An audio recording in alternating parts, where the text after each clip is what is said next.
And with that, the Sharks are moving on.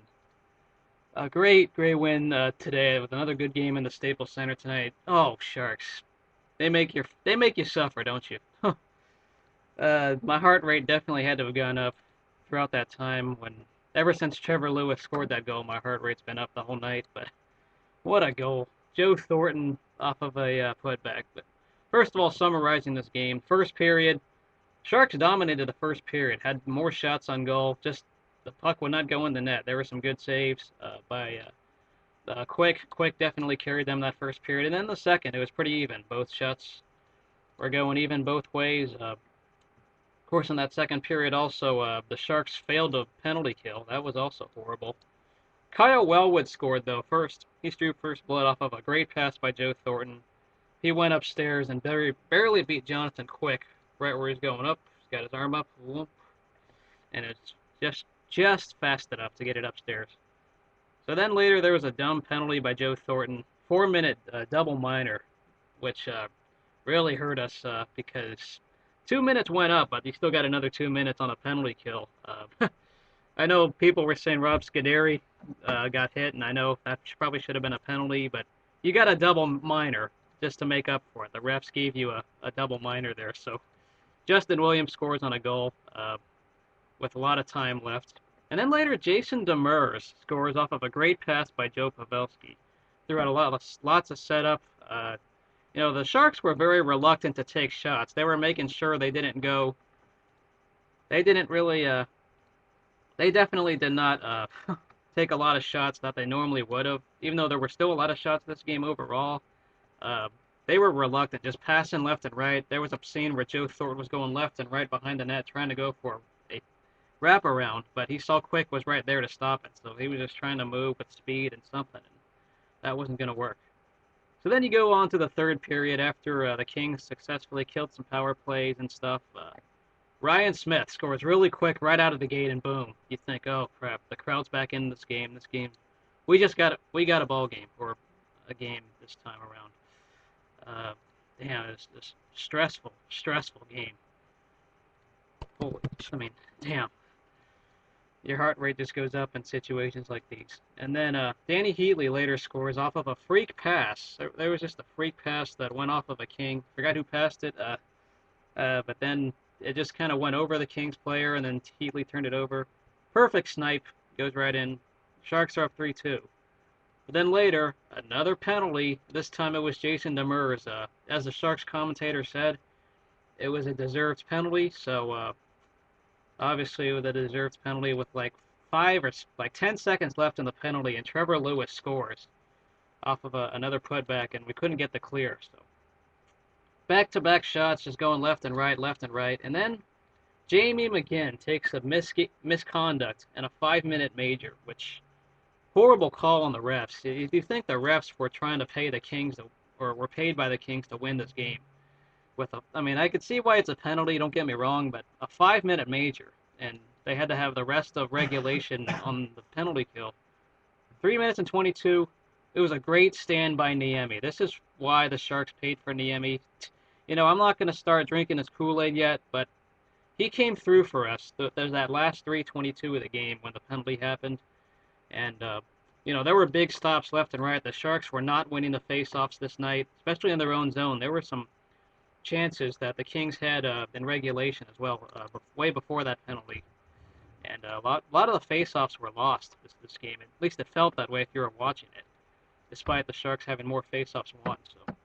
But a great stand at the end of regulation, and then later you got overtime, which you still have to do some penalty killing. There were some shots here and there, left and right, but easy saves. And then in the transition game, right when the penalty ends, Setaguchi and Thornton are down there. Setaguchi puts it down through the net. It bounces right to Joe Thornton, which Jonathan Quick was committed to the side of Setaguchi, and Joe Thornton puts it in on a putback, kind of backward, and he falls back of celebration. Everyone here goes nuts, including myself, and I can relax now because the Sharks live on and move to the next round.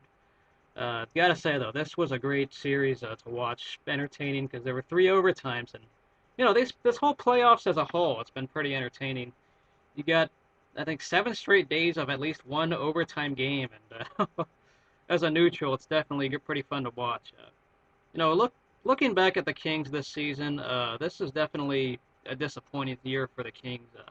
Not talking about this playoff series or losing or blowing the leads, but as a whole, I think including myself, I thought the Kings had the ability to take the division and maybe get the third or second seed in the NHL. This was a loaded Kings team before the year. I thought the Sharks would be downgraded, but the Kings struggled just like us in January. You think one of the two teams would be knocked out of the playoffs, but it didn't happen. And the Kings happened to get cold near the end of the season. If they were able to beat the Ducks, they would not have been paired with us in the series. I got what I wanted. And the Kings, I wanted the Kings or Coyotes in the first round, not the Ducks, not the Predators, because Ducks and Predators were two hot teams. So luckily they knocked each other out with the Ducks losing. But what a series! Just 3 overtime wins. It's good to see we have some clutch scoring from Danny Heatley and Joe Thornton, two guys that have been definitely criticized by the NHL world. Whether you're from Toronto, whether you're from Philadelphia, everyone has been on riding them and getting on their backs just monkey wise. But Joe Thornton comes in there and scores the game-winning and series-winning goal. Uh, but good series, Kings. You guys played hard. You guys had some heart, especially when you were down. It strengthened you. Quick definitely carried you guys a lot of these games, but unfortunately, it looks like the Sharks will be moving on. The Kings were once again playing that defensive hockey. They were doing really well on the penalty kill. They were depending on the Sharks to get a penalty or commit a turnover and to take advantage of it. And they did just that. They were playing not to lose at first. That's just how it looked. The Kings did not kill the penalty. Did not score with those 5 minutes of penalty. Sharks hard-earned win. Just really stressful hard-earned win. Now looking at our next opponent could be the Canucks, it could be the Blackhawks or the Red Wings. I don't even care who wins the game tomorrow, but the Blackhawks will scare me just because they're hot. If a team that potentially wins 4 games in a row, despite what their record is, it's going to be very tough because of a hot team. You don't want to face a hot team ever. So, and then if the Canucks win, you got the Red Wings, who they're the Red Wings. So either way, it's going to be a very tough game. But this was a well-played game by the Sharks when it came to skating and on the forecheck and defensively. There was just some unfortunate bounces that turned into goals that went off of Wallin. Just was a bad bounce, but they were forcing. There was a lot of giveaways by the Kings tonight, and the Sharks were playing that gritty, hard-fought hockey, and it paid off tonight. So once again, Sharks win 4-3 in overtime, and I'm feeling it's going to be a good night. I'll see y'all later, and I'll have a preview the next time the Sharks play. So, little survey is how's your beard looking? This won't be shaved this week as the Sharks live on to play another series. So, see you guys later. Go Sharks! Woo!